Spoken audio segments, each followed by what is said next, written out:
brief overview of Western philosophers.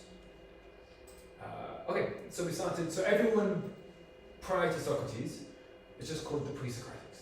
So we have these traditions of in ancient Greece. They were Europe's first attempts to understand the world with people like Zenon and Epicurus and Pythagoras, and there's quite a lot of them, and they all have different ideas, and they're all, it's the kind of first attempts to understand the world. They were a bit mad. They were a bit strange by our kind of ideas today. For example, everything is different kinds of water. Everything is water in different states. That was Xenophon's idea, I think.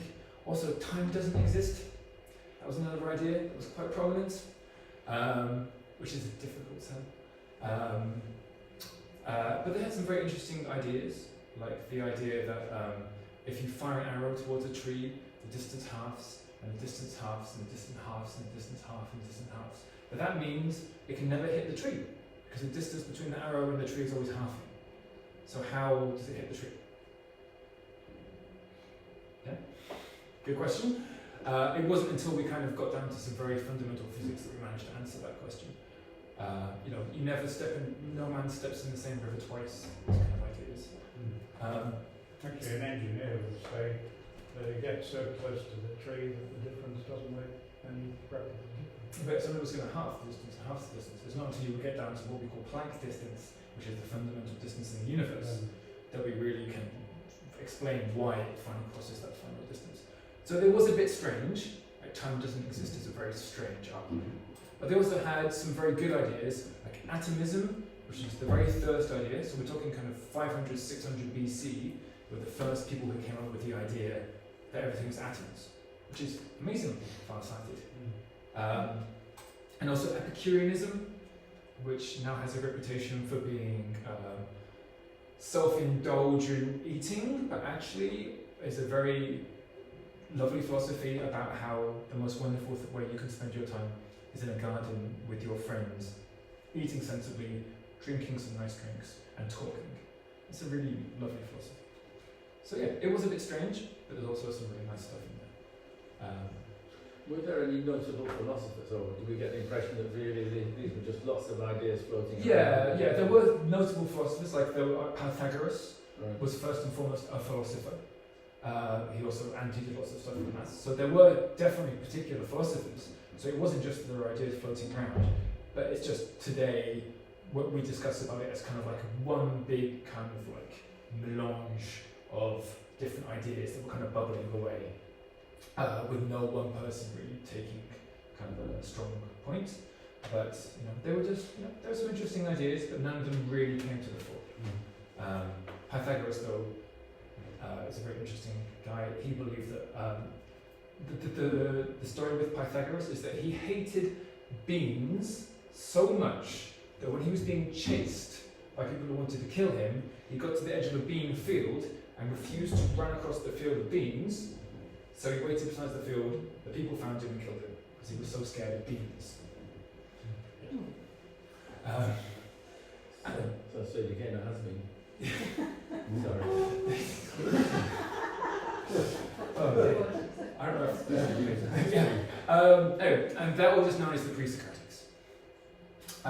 Quite interesting from a kind of historical point of view, but really have no real influence over kind of philosophy in the modern age. Then we have Socrates, 469 to 399 BC. So we have nothing remaining from him. He never wrote anything down. The only things we know from Socrates is his student was Plato, and Plato wrote down, allegedly, conversations that Socrates had. And his big thing was to just ask people, what is justice? And they would give a confident answer, and he'd say, well, why do you think that? Why do you think that? Why do you think that? And what is a person? What is a man? He would say. And they go, a hairless biped. And then Socrates plucked a chicken and put a chicken on the table in front of him, hairless biped. So he was famous for just saying why all the time. But we call this the Socratic method. He's the father of philosophy. But this idea of just like, why do you think that? Kind of like trying to get down to the fundamental ideas. He's the first person ever who really questioned and said why. Instead of just conjecturing what all the others had done before them, they just kind of put out conjectures. You know, oh, I don't think time exists. But Socrates was the first to say, well, why do you think that? And try and get down to a no. Try and get down to like a kernel at the very base of it. And be like, oh, okay. And then maybe build up from that. He was the first person to ever do that. He was sentenced to death by the city of Athens for corrupting the youth of Athens and worshipping the wrong gods. It's said that he basically annoyed the people of Athens to death, that they were just so annoyed with him that they put him to death. And today we've got a reading from him where he says that it's, you should follow the laws even if the laws mean you're going to die. He famously said, the unexamined life is not worth living. Yeah, and the father of philosophy. His student was Plato. He went to Socrates' school. Plato means broad-shouldered in Greek, and he was a famous wrestler. Theory of forms, allegory of the cave. Someone was telling me they'd been reading about the theory of forms. Do you want to take a shot? It's imagining that you have a group of people who have been born in a cave and they know nothing else. Their life operates inside the cave, which has a small amount of light. Their lives revolve around the interactions that take place in the cave. And then one day somebody finds his way to the outside and sees that, my goodness, there's a lot more light, there's green, there's water, there's blue, there's all these incredible colours, right? And so there's this view that if you can be in a state where if you're in the cave, you cannot even imagine what the exterior can look like, because it's impossible, because it's so radically different. Exactly, yeah. So his idea was, we're all wearing shoes today, right? Everyone's wearing shoes. But my shoes are different to Tracy's shoes, which are different to Bob's shoes, which are different to Brian's shoes. But they're all recognisably a shoe, even if we can't quite articulate what it is that makes them a shoe and not a slipper or a sock. Right? And the idea was that there is out there, his idea of reform, there is a perfect shoe. There is like the shoe, capital T, capital S, the shoe. And all of the shoes that we're wearing are pale imitations of the shoe. And we're in our cave, and we can just see like the light, the kind of vague images of shoes. Like this shoe is just a vague image of what a shoe should be. It's just the silhouette thrown on the cave wall by like the real shoe. And what happens is that some people leave the cave, the philosophers leave the cave, and they go out into the world and they say, my God, there's real shoes and real tables and real shirts and real fingers and real ties out there. They are the real ones, and we're just down here looking at the shadows of the shoes. We're just looking at the shadows on the cave walls.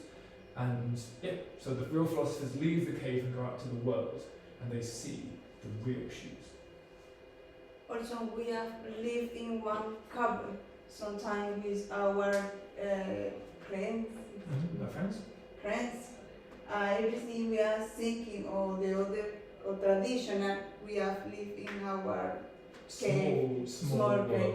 When you travel or when you open a meeting with person different to you, you can look different cupboards. Yeah. So that's kind of so that's a more metaphorical way of looking at it, but he was quite literal, as in like there is a perfect, the shoe, the shirt, the watch is out there, and everything that we have is a pale imitation. But yeah, it's a nice way of saying it. It's more of a metaphor that like we go out into the world and we see more of the world. But he was quite literal. He really did believe that there was like a perfect water bottle out there, and all of our water bottles had the forms. The theory of forms is that that's why we recognise a pair of shoes, because they're imitations of the perfect shoe. Did he only have forms that were physical, or did he have metaphors, physical things as well, like the perfect life or the perfect... So my fear with this is that people are going to ask me specific and difficult questions that I have not. Stop that. No, that is a very good question. Is there a perfect goodness? Is there a perfect justice? And our justice, I think yes, but I'm very much going from my memory of university 15 years ago. I believe there is a perfect justice and a perfect righteousness and a perfect virtue, but I would have to double check and make this sure. Did he also, within this scenario, question whether people could cope with reality? So once the philosophers get out of the cave and they see the perfect forms out there, they then come back into the cave and they tell the people, out there is the forms, and then in his allegory of the cave, the people in the cave will try and kill the philosophers. So only the philosophers are really capable of. He's got a very elevated idea of philosophers, as we will come to in his Republic. So yeah, he thinks that normal people can't handle the truth. Yeah. Who was the first utopian? He was the first person to consider the nature of government, and what government is and what government should do, and what a good government is and what a bad government is. Everyone else has been talking about kind of, chair is just a water in a weird form. He was the first person to go, okay, what should a government be? And above his school, he had the words "Know thyself" written in huge words at the entrance to his school. So Socrates, there was Socrates, and then his student was Plato, and then Plato's student was Aristotle. And then Aristotle's student was Alexander the Great. So we have kind of this lineage of incredibly influential people. When did the term philosophy? So philosopher means lover of pursuer of truth, I believe, and these guys would have called themselves philosophers. It wasn't until 1850-ish that the word scientist came around. So we had philosophers, and the natural philosophers were more interested in studying the world. So right from Greek times, they're philosophers. Aristotle, incredibly influential. He founded a system of logic which is in use into the 19th century. He believed that philosophy is there in order to achieve practical wisdom. He believed in the cultivation of virtue, and he invented empiricism, which is the idea that I can go out into the world and measure things and discover things by looking at the world. But he did believe that women have less teeth than men, which is just wrong. He also believed that sharks had the teeth kind of under and below the point of the nose, because otherwise it would be so rapacious that it would eat everything in the ocean. He had some very strange ideas, especially about women. He didn't like women very much. He was unbelievably influential. You cannot overestimate. So from about 300 BC-ish until 1700, he was the single most, it was Aristotle and the Bible were the most influential things in the world. Unbelievable the influence they had. He invented empiricism. He believed that we could go out into the world and discover things, and measure things, and test hypotheses in a way that no one had ever done before. He had the first systematic study of geology, biology, physics, and psychology. He invented biology, geology, physics, and psychology. It's unbelievably influential. And it kind of married kind of what we would now think of as science. Well, he's more of a scientist, really. He invented the idea that we can kind of put animals in different groups, and we have kind of birds, fish, mammals, and then we can kind of put them into different pigeonholes. Before they'd just been animals. So he invented biology. What was his background? A student of Plato who's a philosopher. Did he have what sort of education did he have? With Plato and Plato's school. So they studied maths, geology, maths, geometry, rhetoric, that kind of thing. So it's interesting. There's a lot of mathematical background to Yeah, especially all of the philosophers. these early philosophers. Maths is hand in hand with philosophy until kind of the 1700s or something. Because it's logic. They're very philosophy is very much into logic.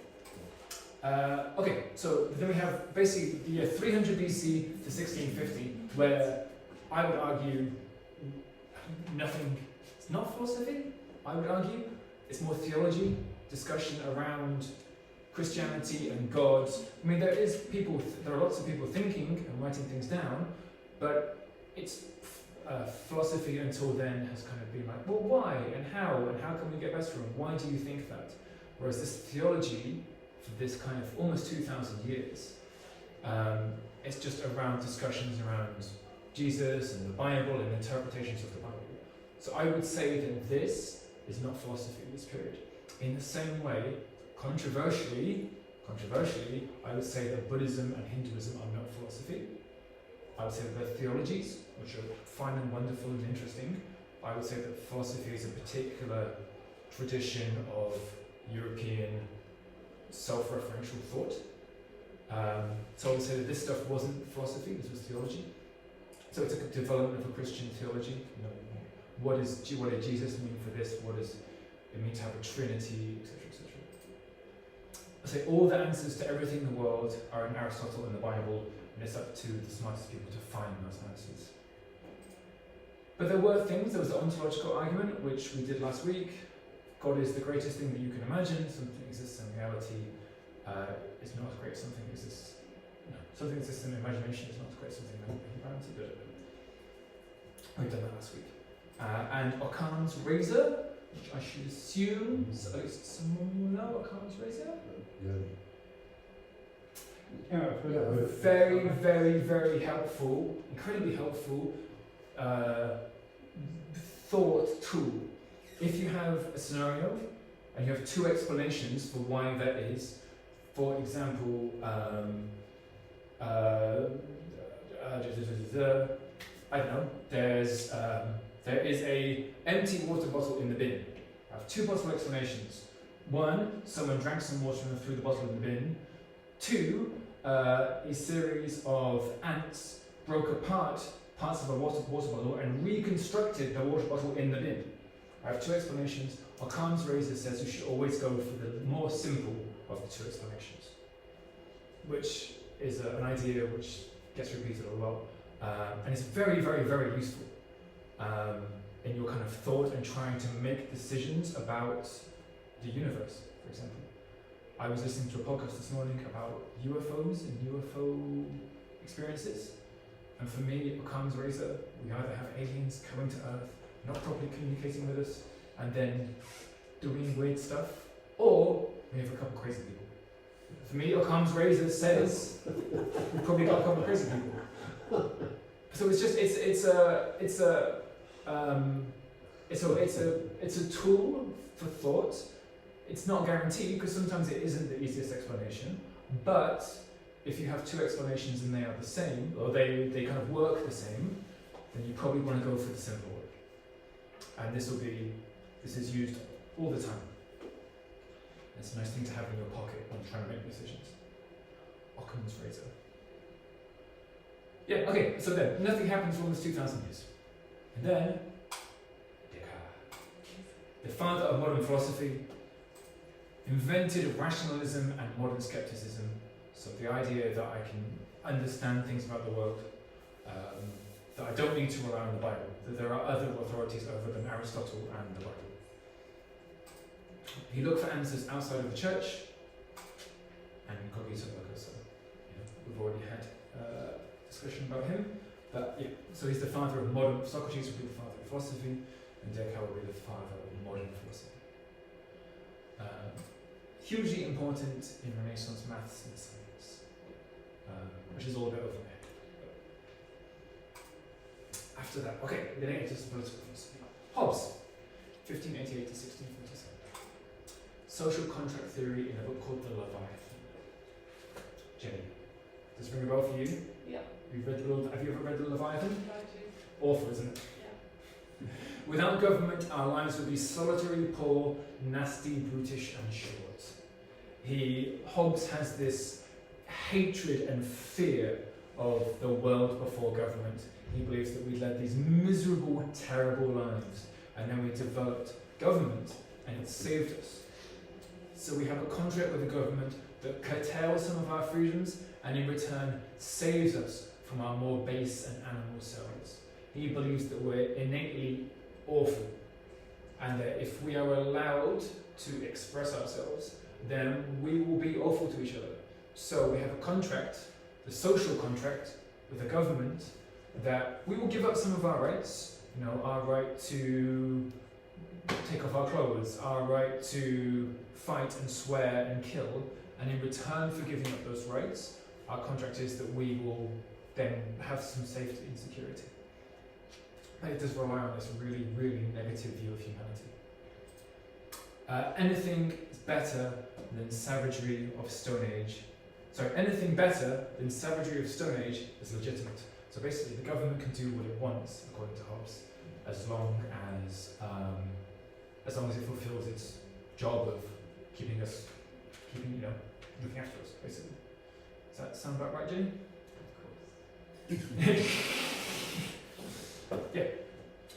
So yeah, he's famous for having a terrible fear of people. But John Locke, on the other hand, advocated freedom of religion and tolerance, led to Britain being the most tolerant place in Europe in the 18th century. Believe we are good, unlike Hobbes, and have natural rights governments can't trample on. If our ruler does so, we have a right to remove them. If anyone remembers what happened in Britain in 1649, cut the head off Charles I. So he is 1632. So when John Locke was 17, we beheaded the king, removed the king, beheaded the king, had a brief republic. So he's very much coming from that world where we believe that we are good and have natural rights governments can't trample on. And if a ruler does so, we have the right to remove them. So for me, this seems very influenced by the beheading of Charles I. You know? Charles I, who overstepped his place as a king. And very influential of the setting up of the USA. This may feel much about the Constitution. This is very big deal in the Constitution. We the people, etc., etc., etc. Holding the government to account. And it compares it.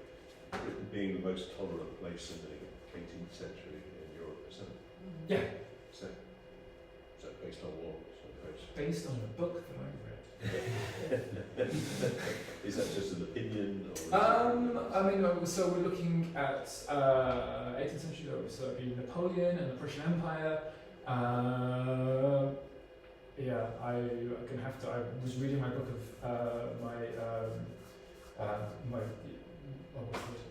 my dictionary of philosophies, and that's what it said. So sorry, if we did a lesson on Locke, I could maybe come up with some more solid stuff. But do you know, I mean, I'm not trying to push, but are you talking about tolerant in terms of the state or society? Yes, in terms of the state, there's more of a life tolerance. in general? I mean, more kind of like the state's attitude towards the people. You know, we weren't like Spain with its, with the Spanish Inquisition or the kind of repressive Napoleonic governments. The British state was quite laissez-faire. The East India Company was setting up. People were kind of more free to pursue their own wills compared to the rest of the system. Magna Carta? 16 something. Yeah, so we set up Magna Carta. So we had where's the body? Habeas corpus? Habeas corpus, yes. Thank you.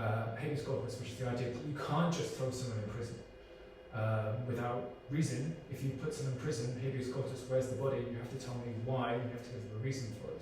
So it's curtailing the rights of government. So it's quite, compared to the rest of Europe, where, especially monarchies had sway to do whatever they want. The monarchy didn't have sway to do what they wanted, all of the kings and queens were quite controlled by governments and taxes and stuff like that. So Locke was very influential in setting up the USA. Yeah, we have natural rights and governments can't trample on them. Okay, Immanuel Kant. He wanted to replace religious authority with reason, and he really wrote, so Locke and Hobbes and Descartes to a certain extent wrote about smaller areas of philosophy, whereas Kant was incredibly wide-ranging. He kind of covered all the bases and was very influential in basically all areas of philosophy. What nationality is he? Prussian. The area that is, that there's a very small enclave of Russia now, up on the Baltic Sea. So he's from there. Okay. Petersgrad? I can't remember. Prussian. The catechetical kind of imperative, which is the golden rule: act unto others as I wish for them to act unto me. Basically, do whatever you can. You have to imagine that other people will do the same thing in that situation, which is what we did in the first lesson. Yeah. So if I steal, I have to think: is it okay for everyone to steal? If I speed, do I want to live in a world where everyone speeds? If I stream stuff off the internet without paying for it, do I want to live in a world where everyone does that? So that's the categorical imperative, that everyone does the same thing as me. He argued that we are at a distance from the external world. I can't say anything about it for sure. He kind of believed that we're a brain inside a body and that everything is so we can't say anything about the world for sure. Because we're always at a distance, you know. I have my senses, I can't trust my senses. Government is the externalized version of the best parts of ourselves and helps us to be good. And our life is a weighing up of duty versus pleasure. He loves duty, as you may remember from the class that we did with him. Also incredibly hard to read. David Hume.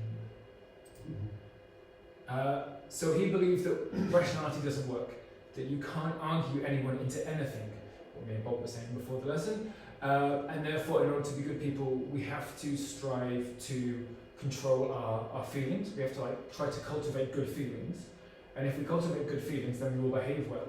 But there's no way that I can rationally argue you into believing in God or not believing in God or following your duty, whatever. All I can do is hopefully cultivate the right feelings in you, and hopefully you'll behave well. Religious belief is an emotional reaction, not rational. You can't make rational reactions and can't be so sure, so we should be tolerant. So again, back to the traditions of tolerance. He's from Scotland, I believe. Skeptical. If we look inside myself, for me, all I can find is a few perceptions. I am elusive. So he said I would sit in my seat and I would look inside my mind for myself, but I can just find a few elusive feelings of warmth, or a feeling in my shoe, or the feeling of a mouse in my hand. I can't find myself. Where am myself? Where am I? Where is myself? And this is exactly the same idea as the Buddhist idea of anatman, which is the idea that there is no self, which I always thought was quite interesting that Hume came up with this idea, as well as the Buddha 2000 years before. So he was skeptical about whether there was really any me anyway. A test of a belief isn't its rationality, it's its usefulness. So that's how I find out if something is, because I can't ever be sure if something is right, so the question is it a useful thing or not? Bentham, who we did in the consequentialism part. Consequentialism, the greatest happiness for the greatest number, the first philosophy to move away from a rules-based approach. So this is kind of quite much more modern. There are no rules. And he wanted to improve society and reform the prison system. So he's quite very socially progressive. He wants to again improve society. And he wants to, instead of saying there are different rules, we should look at the consequences of our actions, which is radical. The prison system was terrible, and he believes that we can improve the prison system, improve the school systems. I really wanted to improve society. Karl Marx. Hand over. Was he a philosopher? Yeah, I would say he was definitely a philosopher. Well, history moves in great cycles. There are reactions and counter-reactions. He believed we are alienated by modern work. One of his, I'll come to alienation. We are alienated by modern work. Crises are endemic to capitalism. Profit is the theft from workers by capitalists. History viewed as the reaction of class against class. And it's inevitable that feudalism will lead to capitalism, which will lead to communism. He believed it was the inevitable kind of tides of history. He used the phrase tides of history. These things will just happen and there's nothing we can do about it, which is one of the great ironies of kind of the Bolshevik Revolution, was that Marx would have said, no, this is pointless. Like, it's inevitable that it will happen. There's no point trying to push forward the revolution. It will happen. It's inevitable as the tide. So Marx would have argued that the Bolsheviks in 1917 it was a stupid thing to do, I believe. He was a very interesting thinker. So we used to have this idea of the great men of history, that there are certain people who come to the fore and lead us. So Napoleon, Caesar, Boris Johnson. Sorry.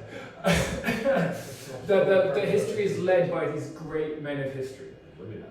Great people of history. Yeah.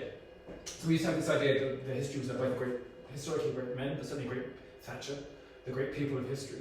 But Marx was one of the first people to say, actually, it's not about It's very the history is not. First. That history is there's tides and natural movements, and societies will react to the things that they've come before. And capitalism, innately came from feudalism. It was the inevitable result of feudalism, and just like that, communism will come as the reaction to capitalism. It's the fighting of class against class. It's an interesting thinker. Any questions? No. So is that the basis of Mein Kampf then, is it? Mein Kampf? No, Mein Kampf was Hitler. Oh, yeah. The Communist Manifesto. What's his book? Communist Manifesto. That's Yeah, capital. Communist. That's capital. Yeah. That's capital. So Communist Manifesto is nice and short. It's very easy. It's an easy 50-page read or so. I would recommend it. It's very easy reading. Das Kapital is broken into 2 books. It's over 1,000 pages. I've never made it more than the introduction. Have you tried? Well, anything to add about Marx? Religion is the opium of the people. Religion is the opium of the people. The religion is used by the state in order to pacify the people. And some states, took that view, and some didn't. Some communist states. So Yeah. which is interesting itself, isn't it? So some circumstances encourage some groups to say, yeah, he's right, let's go in that Mhm. direction, and some, no. Yeah, I mean, Stalin. It's quite divisive in some ways. I mean, Stalin would have argued that he was. Stalin would argue that he was kind of taking the reins of the state, but inevitably, according to Marx, that the people in charge would inevitably melt away, and we would get to a perfect communist society. It was just an inevitable thing. Stalin was just holding the reins for a few little whiles until we managed to kind of get ourselves to a better position. Yes. Obviously, women probably maybe the most influential person of the 19th century. I would say maybe He's influential now. he's still I mean, influential now. if you look at cultural Marxism, which we now think we've transmogrified into somehow, he saw things as a power struggle between, he said, the capitalist class, the owners of capital, through their agents, the bourgeoisie, and then the proletariat were essentially the victims. If you look at modern identity politics, there is the oppressing class, and then there is the oppressed class. So he really set the agenda, the framework, the way we still think politically, Absolutely. in Huge terms of group oppression Yeah, absolutely. and victimisation and unequal distribution of wealth. Yeah, I would argue that the idea of cultural Marxism has been hugely played up by the right wing. That I don't think it's a particularly influential idea, but yeah, it's definitely out there. Well, it's just a term, isn't it? It's just It's a term, but it just means that it's a book on that shelf, and Marx Yeah. wrote the book. He's huge. I mean, you can disagree all you want, but it's certainly a radical and world-shaping point of view. And he does have a point in some of his things. What do you think he would think of if he was around now? What do you think he would? Well, I mean, I How have do you a, conclude? I have a major degree in philosophy. We have some. I'm going to pass the buck. It's like say it's a very long time ago. I remember thinking that, or not thinking, but I think we were taught that Marx had these ideas and he wrote the theoretical book.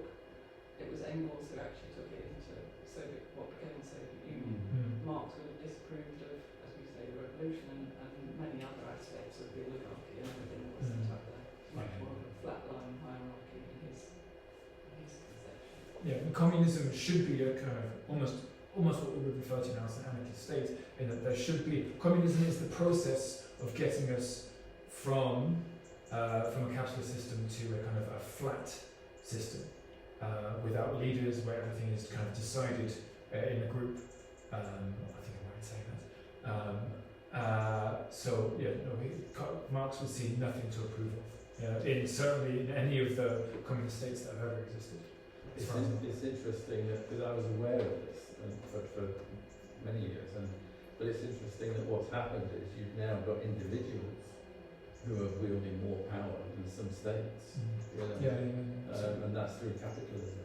And so as long as that's in place, then you're never going to get communism. No. But isn't it the case though that I would imagine he would think, well, communism, the only way it's really been applied is through total control. So yeah, but again, there is nothing good. He would. So you end up with individuals who have got total control. It should be a flat society. President Xi has total control of China. So Sorry, Tracy. So that's what he didn't want.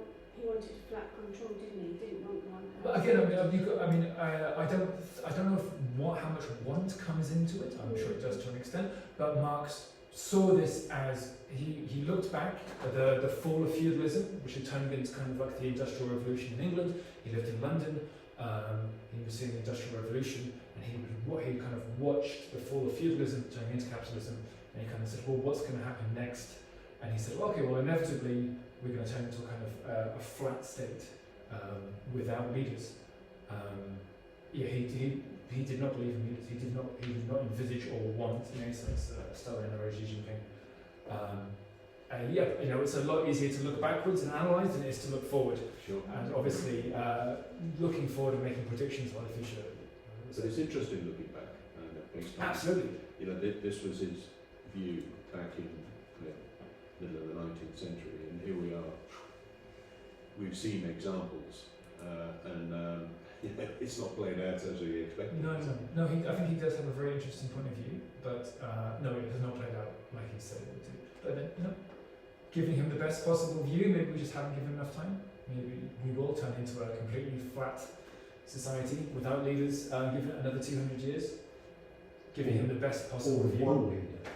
Oh yeah. Well, I mean, what the old communists would say is, once you have power concentrated amongst 3 or 4 internet oligarchs, if you like, then the enemy is a much smaller target. Yeah. It's a much clearer target. So you could be closer yeah, potentially. to these sort of things than you think. Because if it's the few, how many lords and barons were there under feudalism? Hundreds, thousands of them. Big, very spread out target. Yeah, true. So he did have some interesting points. Whether in 1,000 years' time we'll look back and go, my God, he was absolutely spot on, or he'll just be the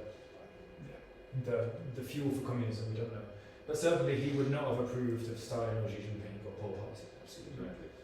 No. There's no question. Dictatorships, Cuba, Russia, sort of Xi Jinping.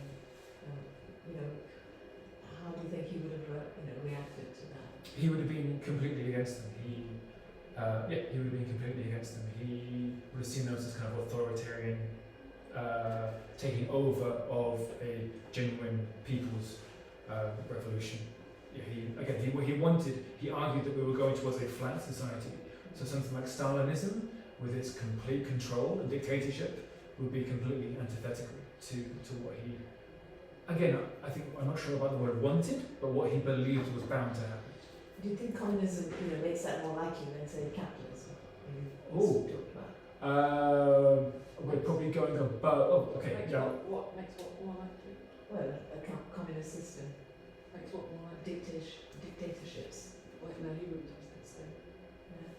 Dictatorships were capitalists. Dictatorships are control. proletariat. It's a control-related thing. I think communism would have been in committees and having joint But that's not how it's decisions. working out. Sorry? It's not how it's working out. No, but he wouldn't have agreed with how it was implemented. I think it is a philosophy. It's not political. It's not saying this is a political template. It's simply saying this is how things would happen organically.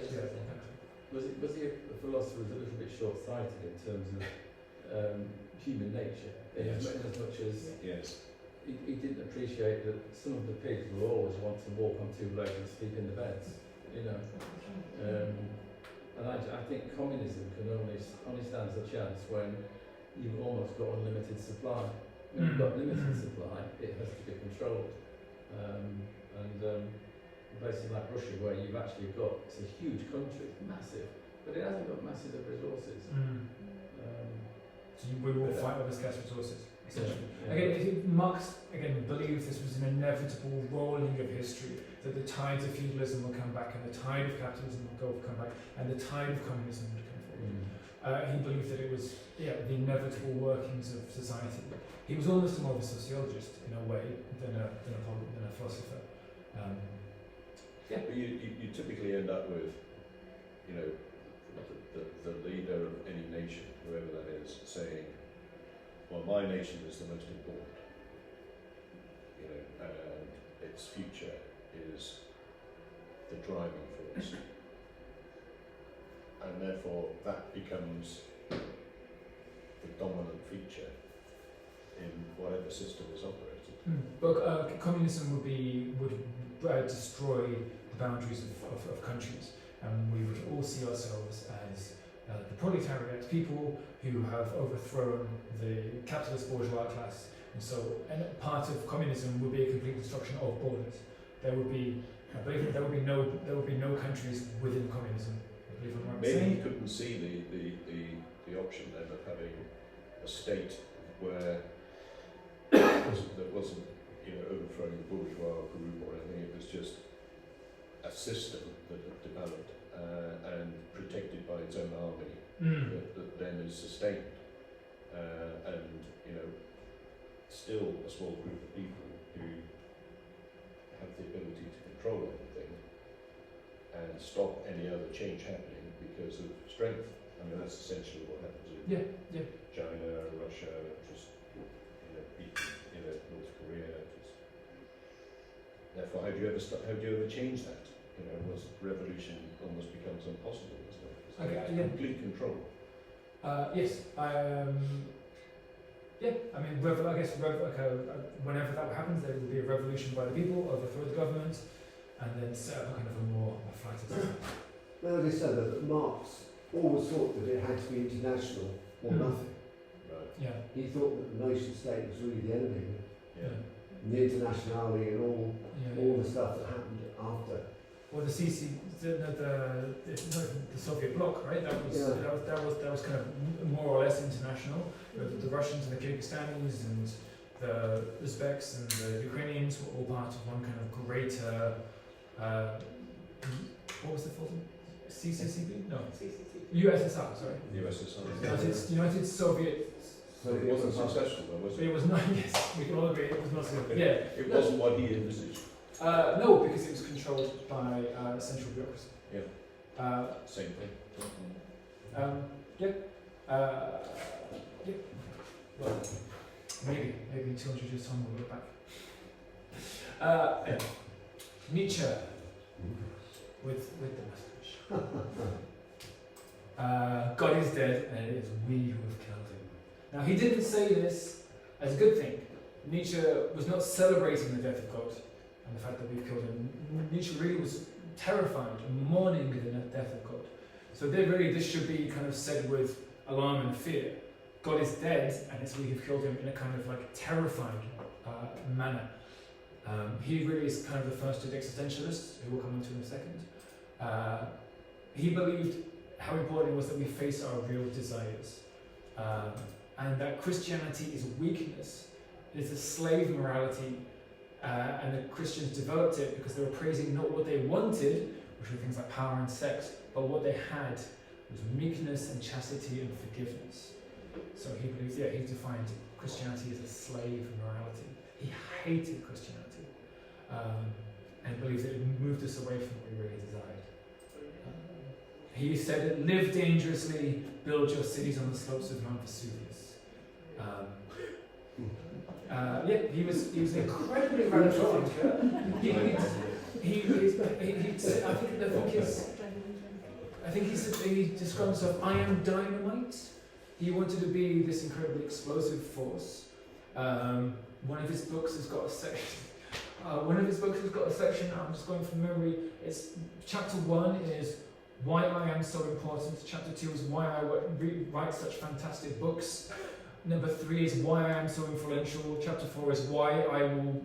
He believes that there will be the heads of philosophy in hundreds of years after his death, whose only job was to read and analyze his books. Such Donald Trump. Oh, but yeah, but so he was an absolute. But in 1880, he was always, as you might guess, very mentally unstable. In 1880, he saw a horse being beaten in the streets of Vienna, and he ran over to the horse, held it, and said, "I understand your pain," and collapsed. He was then put in a mental institution, and then spent the rest of his life in a mental institution. He was incredibly, earth-shatteringly influential. He said lived dangerously, but he spent his entire life in a small hut in Switzerland. He never did anywhere. It's entirely possible that he died a virgin. He published some books. He couldn't handle the pressure of being a tutor, so he left university and kind of just sat in the house and wrote for all of his life. There's an amazing contradiction between himself in books, who was dynamite, and himself in real life, who was this incredibly meek, incel, woman-hating, very strange man. But he believed that society had moved away from Christianity, and that we needed to kind of overcome ourselves. This idea of the overman, the Übermensch, and that we need to kind of get in contact with our real desires, and accept them, and move and discard Christian morality completely, and accept who we really are. Just accept that the things that we want, and not kind of like lionize these weak things like meekness and chastity and forgiveness. How did he become influential then if he was a poet? His books were very influential. Things like Thus Spoke Zoroaster. Was this time period, did that allow for... Yeah, so we had Origin of Species published in 1851, I think it was.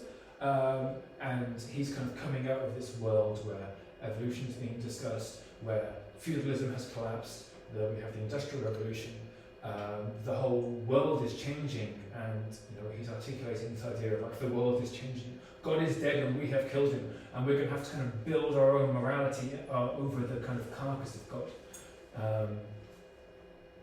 The whole world is changing and we need to do something about it. He was also very influential on Wagner. He and Wagner had a big falling out. He's got a book about Wagner. In the end they fell. In the end they fell. Yeah, he was in love with Wagner's wife or something like that. But him and Wagner were very. But his ideas were also taken up by the Nazis and used as a justification for Nazism. Actually, he's quite pro-Judaism. He's got some nice things to say about Judaism in his books.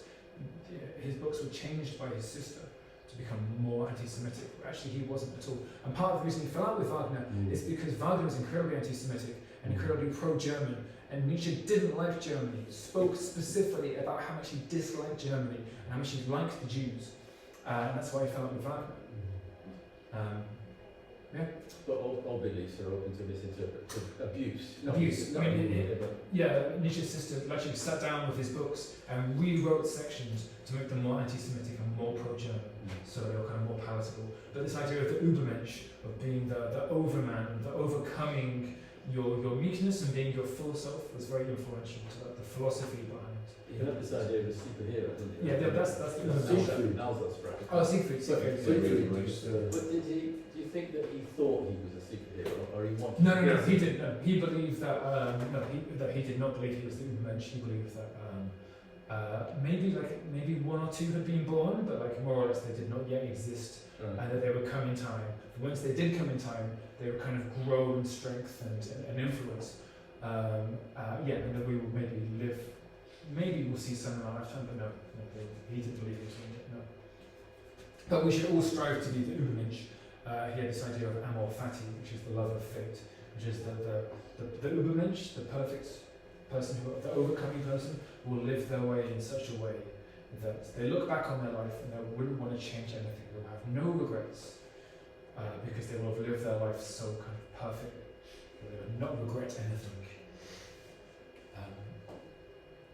Yeah, and he writes these very abstract poetical books, kind of without clear arguments, just kind of full of imagery and ideas.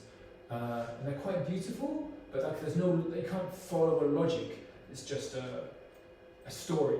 Kind of, he's very allegorical.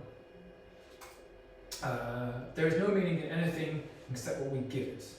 And so music, philosophy, and art probably. So yeah, if there is no meaning. We should just choose to give meaning to kind of music, philosophy, and art. And then in the early 20th century, we kind of get these so for the first time we actually have disciplines within philosophy. Epistemology, which is what can we know? Metaphysics is kind of why do things happen? Ethics, why do we do the things that we do? Logic, which is almost a kind of calculus-like way of trying to understand arguments. And aesthetics, like why are things beautiful? So early 20th century, we now have these kind of big 5 areas of philosophy, which kind of, you know, if you read any philosophy, you will see these kind of phrases all the time. Knowledge, physics, ethics, logic, and beauty. Existentialism, 20th century-ish, Kierkegaard, Sartre, de Beauvoir, and Camus are the big names. This handsome chap is Sartre. Yeah, very, very odd-looking man, which is very strange for a man who was constantly had girlfriends and partners. He was a very odd-looking chap. You're free. Sorry about that. Best of luck. We are born without meaning or reason. So they would say we have no essence, so we must create it. So the big phrase for existentialism is existence precedes essence. We are born into the world without a meaning, without a reason, so we must give ourselves that reason. Nietzsche said it was art, philosophy, and music that we should give, but Sartre and de Beauvoir would kind of say we can choose the meaning to our lives. And yeah, for me, this is one of the most influential philosophies, certainly the last 150 years. Kierkegaard was an interesting one. He was a bit different to the others. He believed that we can never know whether or not God exists, but that we must kind of come to the edge of reason. Reason can only take us so far. And he argued that we must throw ourselves into the arms of God, that we must make a leap of faith, almost literal self, and throw ourselves into the arms of God, because we can never get to God rationally, so we must make an active decision to throw ourselves into God. But all of them believe that we can never know, but Kierkegaard is the one who disagrees in saying that we must still believe in God, even though we can't ever know for sure that God exists. Whereas Sartre, de Beauvoir, and Camus, and Nietzsche are all atheists. We are the sum of our decisions and completely responsible for every decision we make. It's free will. And we have a duty to be true to ourselves. So this idea, existence precedes essence. We exist first, so it precedes, and our essence is the reason that we give ourselves. I want to do a whole lesson on these guys. I'm a huge fan, especially Camus. It's a little bit different, but close enough.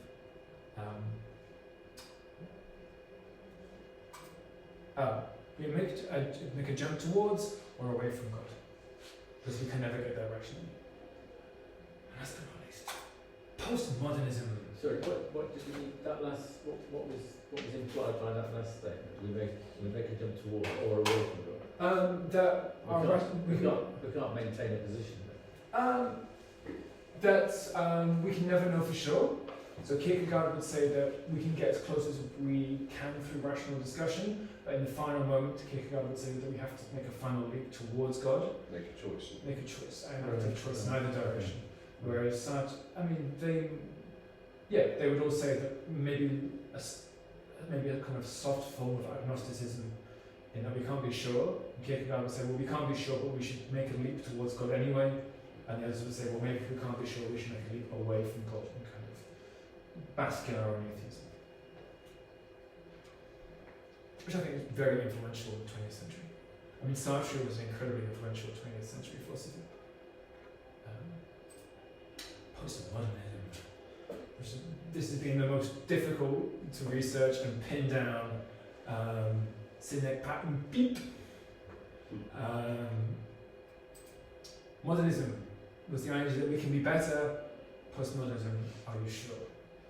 So modernism had these ideas such as communism and socialism, which is the idea that we can kind of use structures to improve ourselves and be better. Postmodernism said, look, these don't work. Like, look at, so this is the kind of 50s and 60s, look at what Stalinism has done. Look at what capitalism is doing.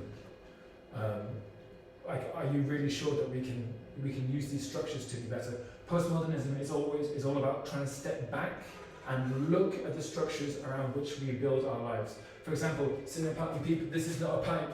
His point being, this isn't a pipe, this is a painting. This is some brown paint on a canvas. Marguerite wants you to realise that you are looking at paint, not a real pipe. Postmodernism wants you to realise that when you watch the news, you're not actually watching what happened in Ukraine or Israel. You're watching someone's interpretation, you're watching the news. I can't remember who said it off the top of my head, but one of the postmodernists is famous for saying, and this is about the first Iraq War, the Iraq War didn't happen. His point being that we don't know what happened. We have lots of different interpretations from CNN and the BBC and ITV and Channel 4 and all these different things. But we no longer have a single united idea. And we need to be aware that when we get all of our media, we are consuming someone's interpretation of reality. You can say that about anything, any news item. No, he would, It's very centered around media and consuming media. And that, it's very important to remember that, when you read a first-hand account of the war in Gaza, that it's vital to remember that you are reading someone's interpretation of it. And when you watch the BBC, it's vital to remember that you are watching the BBC's interpretation of what's happening there, rather than just kind of like, the modernist idea would be just that there are certain narratives and things that are true. Postmodernism encourages you to remember the medium through which you're looking. What about BBC Verify? They go out of their way to make sure that what they try to, but they do their best. But so a postmodernist look of that would be to question, why is the BBC doing this? What effect does that have? Again, it's not saying any of these are bad. It's not saying that the BBC is bad or they're giving a wrong interpretation, but it wants us to remember that it is the BBC's point of view. And even through their Verify thing, I think they say, well, it's still their point of view, and they can do their best. But there is no real one right way. There's just different lenses and ideas that we can look at the world through, rather than just watching the BBC and saying, oh, I now know about the war in Ukraine because I've seen the BBC. No, you haven't. You've seen what the BBC says about the war in Ukraine, which could be great, but you need to remember that you were looking at that. That's a bit different though, isn't it, to the pipe and the interpretation of that? So the uniting idea is to remember that you are not looking at the reality. You are always a step back as the consumer of any kind of medium. That you are not in Ukraine, you are looking at an interpretation of Ukraine. That you're not looking at a pipe, that you're looking at a representation of a pipe. So that's different to interpretation, isn't it? They would argue that it's one and the same, that you can't have representation without interpretation. But the example you used when you first come to this subject was that the war in Iraq didn't happen because... Yes, I can't give you that, maybe said that. Yeah. Because we have an infinite prism of different interpretations of what happened, and there is no one war, there is an infinite interpretation of the war. So he wasn't speaking literally. He's saying that without a definitive representation of that, then you can't sort of say that it actually... I'm not quite sure. I think he is to a certain extent exaggerating to make a point. Yeah. But his point being that, that we're saying that isn't the pipe. Yeah. But the pipe exists somewhere. I guess so. I guess it's interpretation. Yeah, but and I guess there is no such thing as a representation without interpretation. I guess. Right. Yeah. And what media becomes incredibly referring back on itself. So you know, we become, so is this a picture did Magritte actually sit down with a pipe, or did he sit with a photograph of a pipe and paint from a photograph of a pipe? In which case we've got an interpretation of an interpretation.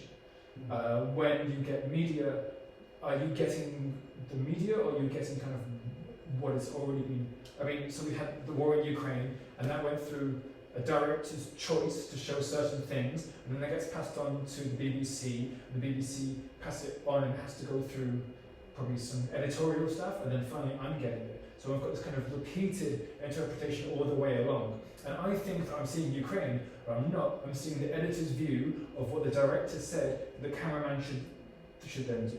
And so this is the idea of postmodern. It's not about right or wrong, it's about reminding us that we have interpretation lens through a lens, through a lens, through a lens, through a lens, rather than, it's a distrust of narratives, it's a distrust of big ideas. When my children were at school in France, they would come home and talk about lessons they'd learned in history, for example, and the stories would often be different to what we've been taught. So the one that sticks in my mind is Dunkirk. Oh, interesting.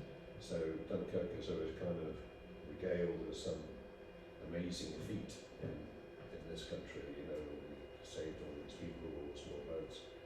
So just to fill everyone else in, the Nazis had pushed the British, or the Allied army back to the French coast. We were sat on a beach in the French coast, tens of thousands, maybe thousands, maybe tens of thousands. 300,000 were brought off, troops were saved, weren't they? Yeah, so 300,000 or so troops on the French coast, and tiny boats came across the channel, collected the Allied soldiers and took them back to Britain and saved them. And if the Nazis had kind of been more efficient, they could have wiped them out. But it was miraculously we saved all these troops. So the French version was, that's the day that the British ran out and left the French to die. Yeah. That's it's going home, so you didn't tell me that. And that's a very postmodern idea, right? Left us there on, you know, Yeah, but this is abandoned us. Abandoned us. This is a very because the kind of traditional, the modernist idea would be that there is one telling of history, that there is one stream. A postmodern idea is that there are all these different interpretations of what happened, especially history. It's propaganda. Yeah, but they all are. Again, they're postmodern. But most postmodern ideas that we are all going through these lenses. You know, Winston Churchill didn't win, has a Nobel Prize. Didn't win it. Winston Churchill won his Nobel Prize for literature because he wrote a 4-volume, 2,000-page, whatever it is, history of the First World War, which won him the Nobel Prize for literature. And he has helped to shape, certainly in Britain, our understanding of what happened in the Second World War, because you have all these different interpretations and different views, and there isn't. We would say, you know, what is the right interpretation of the Second World War? French right, really right. And that's a postmodern idea that everything's interpretations. So does the postmodernism movement have anything to say about individuals, or is it only about? Not really. It's not about individuals. Yeah. So the existentialists are mostly. Existentialism is all about the individual and what you want, and it's about your free will, what you think is important in life, how to live your life. It's, you know, everything that isn't for existentialism, and if everything that isn't about you, it's kind of irrelevant. It's a very individualistic. Whereas postmodernism is all about social movements and media and capitalism and big social ideas. So they kind of run a little bit parallel to each other. So are Holocaust deniers, would they postmodernism? Yeah, I'd say they're certainly influenced by postmodernism. Yeah, absolutely. I'm sure, I mean, the postmodernists are disproportionately leftist Jews, so I'm sure they would be appalled to be put in the same camp as Holocaust deniers. Very influenced by 20th century Jews, and you know they're all leftists and communists and socialists, so they would hate it. But I think undeniably the idea that there could be, you know, truths, different truths from different points of view would be influenced by them. Is that the simple interpretation is just don't believe everything you see? Yeah, I think that's certainly an element. But what is the positive thing which comes out of that, other than, you know, we can say, well, that's because it's good to keep an open mind. We shouldn't be bigoted. We shouldn't be narrow-minded. We shouldn't be. But is there something beyond that comes out of this?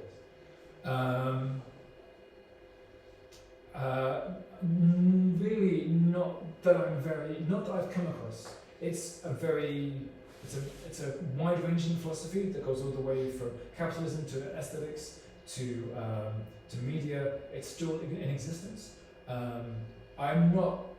It's a critical philosophy. I'm not really aware of any kind of just like, and this is how you live your life kind of stuff from postmodernism. It's all about like questioning things. Hasn't it sort of modified into deconstructionism? We are now very much moving beyond. I think deconstructionism, what I'm aware of it, would be seen as almost an offshoot of.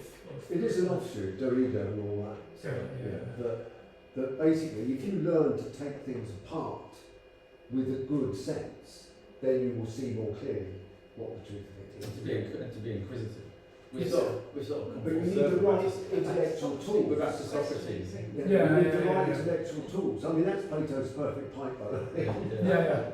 But you know, you need the right intellectual tool to be able to deconstruct. Yeah. You need the information as well. Some information about wars and things will never be public. Yes. Yeah. The postmodernism. Yeah. So postmodernism is about questioning where you're getting information from and being aware that you're seeing it through someone else's point of view. I'm going to do a whole lesson on postmodernism. It is very interesting. It's also fairly difficult. I'm wading through a couple of postmodernist books at the moment. I think I've got more bits. Encourages us to think about the ideas and narratives that drive culture. So follow your dreams, capitalism. So it's like we have this idea of follow your dreams. Well, where is that idea coming? The postmodernists to say, well, why should I? What does that mean? Who's telling me to follow my dreams? What might that mean? What does it mean to follow your dreams or not follow your dreams? Postmodernism is just telling you to question that, whereas modernism is giving you these ideas. Capitalism, socialism, postmodernism is encouraging you to think about those ideas on a meta level. There are one story about that. For example, there one children asked her mother, why make the meat every time in 2 bowls? I don't know, because your grandma do this way. The child go to ask her grandma, why you do the meat in 2 bowls? I don't know. 2 bowls? 2 bowls. Bowls. Bowls. Okay, bowls. Oh, sorry. So you always put the meat in 2 bowls. Why do you put the meat in 2 bowls? 2 bowls. The boy asked grandma, why you did the meat in 2 bowls? Because before I don't have 1 big bowl for the family. I need cut the meat and put in the bowl. The traditional continue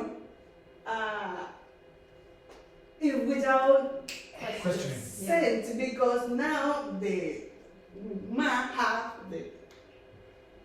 him there have the big bowl. Only if the other person do or her family do, they continue this way. I hope you understand. Yeah, very good. Yeah, so doing things because they're always done that way and not questioning why we do things one way. The postmodernism is all about questioning why we do things this way or like why these traditions exist. Okay, that was just nice for me to have a minute. No, I'm not talking. And then it has postmodernism has a lot to say about media. Media is how we understand reality, now produced in such large quantities that it becomes reality, and we can no longer tell the difference. It is a facsimile of a facsimile of a facsimile of a facsimile. James Bond is a copy of the last James Bond film, which is a copy of the last James Bond film, which is a copy of the last. So reference of a reference of a reference of a reference. Super interesting, quite difficult, and again, without a lot of kind of positive how we move forward. They're very interesting. Hey, okay. Okay, that took a lot longer than I thought. And I'm going to take 2 minutes break just to get a glass of water. We have some Plato last week about whether we should follow governments. So if you can just get out your papers and just give me a second to get a glass of water, I'll do some more talking.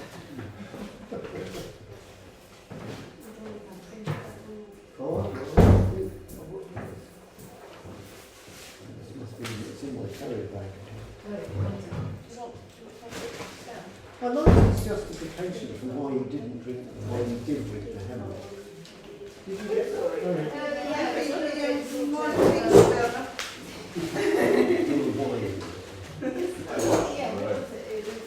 Well, basically, he just thought he would. What he thought was he would lose his sort of reputation if he just ran away. Yeah, that's absolutely. I mean, Jesus sort of relied on the crucifixion, didn't he? Really? So, Yeah.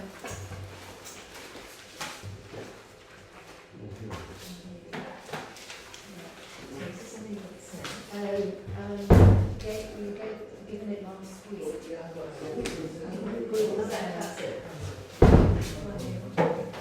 So I'm going to do something on existentialism and something on postmodernism. Was there anything else there that jumped out? Anyone that